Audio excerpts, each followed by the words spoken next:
Video में हम लोग बात करेंगे मांग की कीमत लोच का क्या अर्थ है। What is the meaning of price elasticity of demand.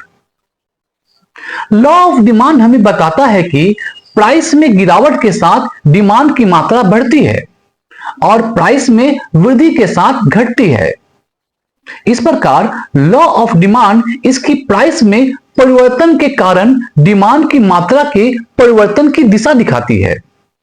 लेकिन यह हमें नहीं बताता कि इसकी प्राइस में परिवर्तन से डिमांड की गई मात्रा क्वांटिटी में हाउ मच चेंजेस आएगा, कितना परिवर्तन आएगा।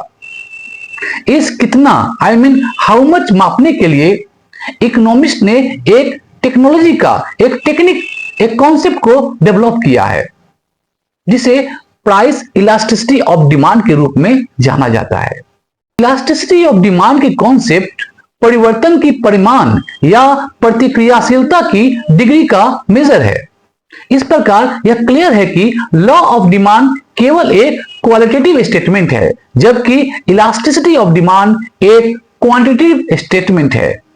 इस कॉन्सेप्ट को सबसे पहले प्रोफेसर मार्शल ने अपने बुक प्रिंसिपल ऑफ इकोनॉमिक्स में इंट्रोड्यूस किया था। इलास्टिसिटी ऑफ डिमांड टर्म को generally price elasticity of demand के रूप में रेफर किया जाता है।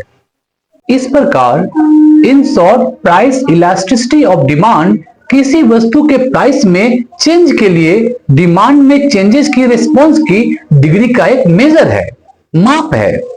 या प्राइस इलास्टिसिटी ऑफ डिमांड को डिमांड की मात्रा में परसेंटेज चेंज को प्राइस में परसेंटेज चेंज से डिवाइड करके भी डिफाइन किया जा सकता है। अब हम लोग बात करेंगे इलास्टिसिटी ऑफ डिमांड को प्रभावित करने वाले क्या क्या फैक्टर्स हैं, factors behind elasticity of demand. अब हम लोग बात करेंगे इलास्टिसिटी ऑफ डिमांड को प्रभावित करने वाले क्या क्या फैक्टर्स हैं।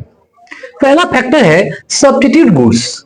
इलास्टिसिटी के सबसे महत्वपूर्ण फैक्टर्स में से एक क्लोज सब्स्टिट्यूट गुड्स की अवेलेबिलिटी का डिग्री है, उपलब्धता की डिग्री है। क्लोज सब्स्टिट्यूट की बड़ी संख्या वाले गुड्स की डिमांड सब्स्टिट्यूट की कम संख्या वाले गुड्स की कंपेयर में अधिक इलास्टिक होती है। यदि किसी गुड्स के बहुत सारे अल्टरनेटिव्स हैं तो उसकी इलास्टिसिटी ऑफ डिमांड अधिक होती है, क्योंकि जब इसकी प्राइस में वृद्धि होती है तो कंज्यूमर इजीली हाई लेवल पर अन अल्टरनेटिव्स की ओर रुख कर लेते हैं। दूसरा पॉइंट है कंजम्पशन का पोस्टपोन, उपभोग का स्थगन।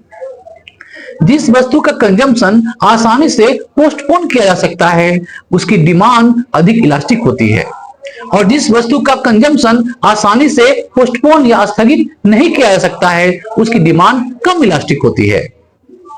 तीसरा पॉइंट रेशियो ऑफ एक्सपेंडिचर। उन गुड्स के संबंध में डिमांड की इलास्टिसिटी कम होती है जिन पर कंज्यूमर अपने टोटल एक्सपेंडिचर का बहुत छोटा हिस्सा स्पेंड करते हैं। For example salt, match box, नमक, माचिस, अल्पाइन इत्यादि। दूसरी ओर उन वस्तुओं के संबंध में इलास्टिसिटी अधिक होगी जिन पर कंज्यूमर अपने टोटल एक्सपेंडिचर का बहुत बड़ा हिस्सा स्पेंड करते हैं। चौथा point nature of goods. Goods को मोटे तौर पर दो समूहों में क्लासिफाई किया जाता है, नेसेसिटी गुड्स और लक्जरी गुड्स। नेसेसिटी गुड्स की डिमांड अत्यधिक इनइलास्टिक होती है जबकि लक्जरी गुड्स की डिमांड अत्यधिक इलास्टिक होती है। पांचवा फैक्टर है यूजेज ऑफ गुड्स। यदि किसी गुड्स के कई अल्टरनेटिव यूजेज हैं तो डिमांड अत्यधिक इलास्टिक होती है, और यदि इसके लिमिटेड यूजेज है, कम यूजेज है, सीमित यूजेज हैं तो डिमांड कम इलास्टिक होती है। छठा पॉइंट है time period. Elasticity of demand time period पर भी डिपेंड करती है। गुड्स की डिमांड की इलास्टिसिटी शॉर्ट रन की तुलना में लॉन्ग रन में अधिक होती है। सातवां पॉइंट है इनकम, आय। बहुत अधिक इनकम या बहुत कम इनकम वाले कंज्यूमर्स के केस में मामलों में डिमांड की इलास्टिसिटी कम होती है। मीडियम अर्निंग वाले कंज्यूमर्स की मीडियम अर्निंग वाले कंज्यूमर्स की डिमांड अधिक इलास्टिक होती है, फ्लेक्सिबल होती है। आठवां फैक्टर है हैबिट्स, आदत।